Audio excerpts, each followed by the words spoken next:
ఆశా వర్కర్లకు పని భారం సిఐటియు సౌకర్యం కల్పించేంత వరకు పోరాడదాం. ఆశా పెండింగ్ బిల్లులు ఇచ్చేంత వరకు ఆశా వర్కర్ల పట్ల ప్రభుత్వం అధికారుల నిర్లక్ష్య వైఖరి. ఆశా వర్కర్ల పెండింగ్ సమస్యలను అందించిన వెంటనే ఆశా వర్కర్ల పిఎఫ్ఈఎస్ఐ ఉద్యోగ భద్రత, ఆశా వర్కర్లకు తొలగించిన జిందాబాద్ సిఐటియు. పోరాడదాం ఆశా వర్కర్ ఎంతవరకు. ఎండలో నామేమా ఎండలో రావాలి కలెక్టర్ గారు వెంటనే. ఆశా వర్కర్ల పట్ల ప్రభుత్వం అధికారుల నిర్లక్ష్య వైఖరి అందించాలి. ఆశా వర్కర్లకు రావాల్సిన పెండింగ్ బిల్లులను వెంటనే చేయించొద్దు. ఆశాలకు సంబంధం లేదు. ఆశాలపై పని భారం. మీరు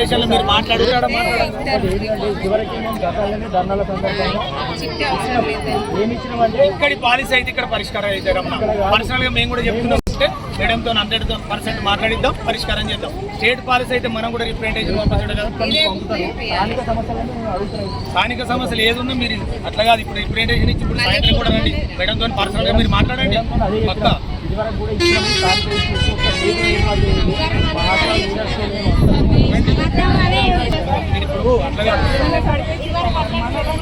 ఇక్కడి సమస్యలు ఏమున్నా కానీ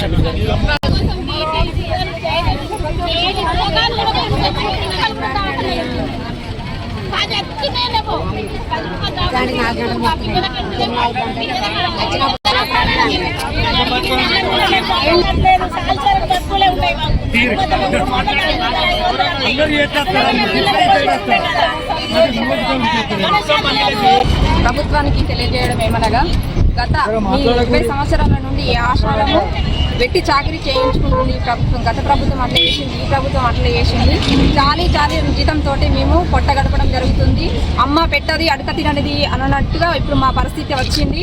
ఎందుకంటే వేరే పనికి వెళ్ళే పరిస్థితి లేదు. ఈ పనిలో మేము బతకాలని లేదు.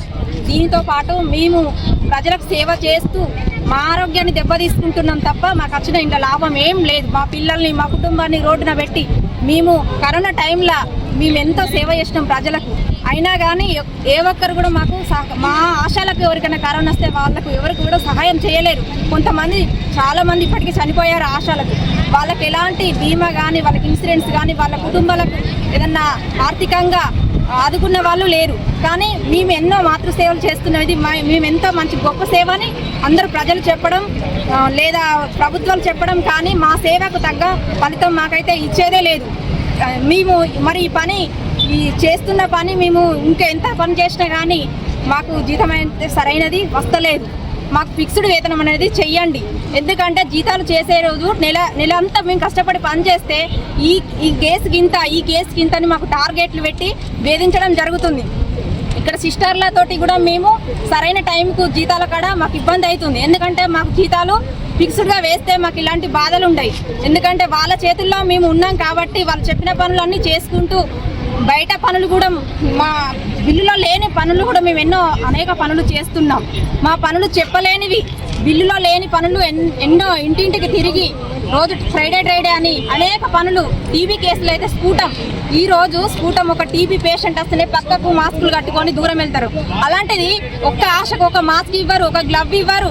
ఈరోజు పేషెంట్ తీసుకురావడానికి రాకపోతే ఆశాలు వెంట వెళ్ళి పేషెంట్తో పాటు ఆ స్కూటం పట్టుకొని రావాలి. దాంతో పాటు మాకేదన్నా ఇబ్బంది అయినప్పుడు మా పిల్లలు ఎవరు ఆదుకోవాలి. ఈ ప్రభుత్వం చాలని జీతంతో మమ్మల్ని పనులు చేపించుకుంటూ ఎంతగానో మేము ఇలా చెయ్యాలి. ప్రభుత్వం మారినా కానీ మాకు మా జీవితాల్లో మార్పు అనేది లేదు. ఆశాలు ఎంతోమంది ఏఎన్ఎం ట్రైనింగ్ చేశారు, జిఎన్ఎం చేశారు. వాళ్ళని తీసుకోవాలి, కొత్త వాళ్ళని పెట్టుకోకుండా వాళ్ళకు ప్రమోషన్లో తీసుకోవాలి. ఎలాంటి అవకాశాలు లేకుండా అనేకమైన పనులు చేపించుకుంటూ ఇలాంటి మా కోతలు పెట్టుకుంటూ మమ్మల్ని ఇబ్బంది పెట్టదు. మన ఆడపిల్లలు మేము ఆశా వర్గాల్లో మేము ఆడపిల్లలు మా ఉసురు పెట్టుకోకండి. దయచేసి మాకు ఫిక్స్డ్ వేతనం 18,000 నిర్ణయించాలని కోరుకుంటున్నాం ఈ ప్రభుత్వాన్ని.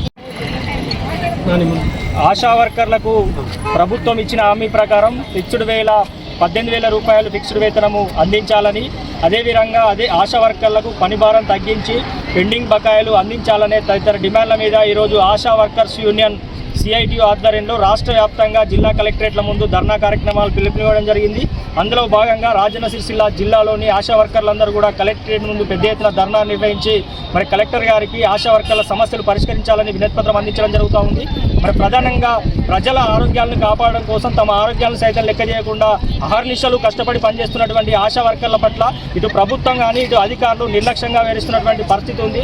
మరి ఆశాలకు సంబంధం లేనటువంటి అనేక పనులు ఆశా వర్కర్లతో చేయిస్తూ అనేక అవస్థలకు ఇబ్బందులకు గురి చేస్తున్నటువంటి పరిస్థితి ఉంది. మరి ఆశా వర్కర్లు ఇప్పటికే అతి తక్కువ వేతనాలతో పనిచేస్తూ మరి ఆశా వర్కర్లకు ఫిక్స్డ్ వేతనం 18,000 అందించాలని అనేక సార్లు ఇక్కడ ఉన్నటువంటి అధికారులకు ప్రభుత్వం దృష్టికి తీసుకెళ్ళినా కూడా ప్రభుత్వం పెట్టినటువంటి పరిస్థితి ఉంది. పక్క రాష్ట్రం ఆంధ్రప్రదేశ్లో ఆశా వర్కర్లకు సంబంధించినటువంటి సమస్యలను అక్కడ ప్రభుత్వము పరిష్కరించినటువంటి పరిస్థితి ఉంది. మరి ఇక్కడ ఉన్నటువంటి కాంగ్రెస్ ప్రభుత్వము అధికారంలోకి వచ్చే ముందు ఎన్నికల సందర్భంగా మేము అధికారంలోకి వస్తే ఆశా వర్కర్లకు సంబంధించినటువంటి ఫిక్స్డ్ వేతనం పెంచుతాము, అన్ని విధాల అన్ని సమస్యలు పరిష్కరిస్తామని ఒకవైపు హామీ ఇచ్చి మరి ఇప్పటి వరకు 2 సంవత్సరాలు కావస్తున్నా కూడా ఆశా వర్కర్ల సమస్యల పట్ల నిర్లక్ష్యంగా వేరుస్తున్నటువంటి పరిస్థితి ఉంది. మరి ఆశా వర్కర్లు మరి ప్రజల ఆరోగ్యం కోసం పనిచేస్తూ ఉన్నారు, వారి ఆరోగ్యాలకు కూడా రక్షణ లేనటువంటి పరిస్థితి ఉంది. అనేక సర్వేల పేరుతో అనేక వేధింపులు గురి చేస్తూ పని భారం మోపుతున్నటువంటి పరిస్థితి ఉంది. మానసికంగా ఆందోళన చెందుతూ అనేక మంది బీపీ షుగర్లతో అనేక మంది ఆశాలు రాష్ట్ర వ్యాప్తంగా కూడా చనిపోతున్నా కూడా వారికి ఇచ్చినటువంటి హామీ ప్రకారం ప్రమాద బీమా 50 లక్షల రూపాయలు కూడా ఇప్పటి వరకు అమలు చేయలేదు. అదేవిధంగా మట్టి ఖర్చులు కావచ్చు, ఉద్యోగ భద్రత లేనటువంటి పరిస్థితి ఉంది. మన జిల్లాలో చూసుకున్నట్లయితే ఎక్కలేని విధంగా విపరీతంగా సర్వేలు చేస్తూ ఎన్నికల సందర్భంగా రావాల్సిన డ్యూటీలకు సంబంధించి కావచ్చు, లెప్రసీ కావచ్చు, టీబీ, పల్స్ పోలియో లాంటి ఇక్కడ సర్వేలకు సంబంధించి బిల్లులు చెల్లించకుండా వారి పట్ల నిర్లక్ష్యంగా వేరుస్తున్నారు. ఇప్పటికే డిఎంహెచ్ఓ గారికి కావచ్చు, జిల్లా కలెక్టర్ దృష్టికి అనేక సార్లు తీసుకుపోయినా సమస్యల పట్ల నిర్లక్ష్యంగా వేరుస్తున్నటువంటి పరిస్థితి ఉంది. కాబట్టి ఇప్పటికైనా రాష్ట్ర ప్రభుత్వం వెంటనే ఈ యొక్క ఆశా వర్కర్లకు ఇచ్చిన హామీ ప్రకారం ఫిక్స్డ్ వేతనం 18,000 అమలు చేయాలి. పిఎఫ్, ఈఎస్ఐ ఉద్యోగ భద్రత కల్పించి ఆశా వర్కర్లకు పనిభారం తగ్గించి ప్రమాద బీమా ఇతర సమస్యలను పరిష్కరించాలని మేము డిమాండ్ చేస్తూ ఉన్నాం. అదేవిధంగా ఇక్కడ ఉన్నటువంటి డిఎంహెచ్ఓ గారు ఇక్కడ ఆశా వర్కర్ల పట్ల మీటింగులు పెట్టి అనేక సర్వేలు చేయించాలి అనేది చెప్తున్నారే తప్ప ఆశా వర్కర్లకు పని చెప్పడం పైన ఉన్నటువంటి శ్రద్ధ ఆశా వర్కర్ల సమస్యల పట్ల లేనటువంటి పరిస్థితి ఉంది. ఈరోజు జిల్లా డిఎంహెచ్ఓ గారు ఇక్కడికి వచ్చి వెంటనే ఆశా వర్కర్లకు సంబంధించి ఏఎన్సీ టార్గెట్ కావచ్చు, స్కూటమీ డబ్బాలు కావచ్చు, అది రాష్ట్ర వ్యాప్తంగానేమో మేము చెప్పలేదు అనేది చెప్తున్నారు, కానీ సర్క్యులర్ రిలీజ్ చేయలేదు. ఇక్కడికి వచ్చి మరి ఆశా వర్కర్లకు అనేక ఇబ్బందులు అవుతున్నాయి కాబట్టి ఆ సమస్యల మీద స్పష్టమైనటువంటి హామీలు ఇవ్వాలి. పెండింగ్ సమస్యల మీద కూడా ఇక్కడికి వచ్చి స్పష్టమైన హామీ ఇచ్చి మరి సమస్యలు పరిష్కరించాలి, లేకుంటే అప్పటి వరకు కూడా ఈ ధర్నా కొనసాగుతుందని చెప్పి మేము తెలియజేస్తూ ఉన్నాము. మరి ఈ ఆశా వర్కర్ల సమస్యలు పరిష్కారం కాకుండా కనుక సెప్టెంబర్ 1న చలో హైదరాబాద్ కమిషనరేట్ ముట్టడి కూడా కార్యక్రమం చేపట్టడం జరుగుతుంది. కాబట్టి ప్రభుత్వం వెంటనే స్పందించి ఆశా వర్కర్ల డిమాండ్లు నెరవేర్చాలి, స్థానిక సమస్యలను కూడా పరిష్కరించాలి, లేకుంటే పెద్ద ఎత్తున ఆందోళన పోరాటం నిర్వహిస్తామని చెప్పి తెలియజేస్తా ఉన్నాం.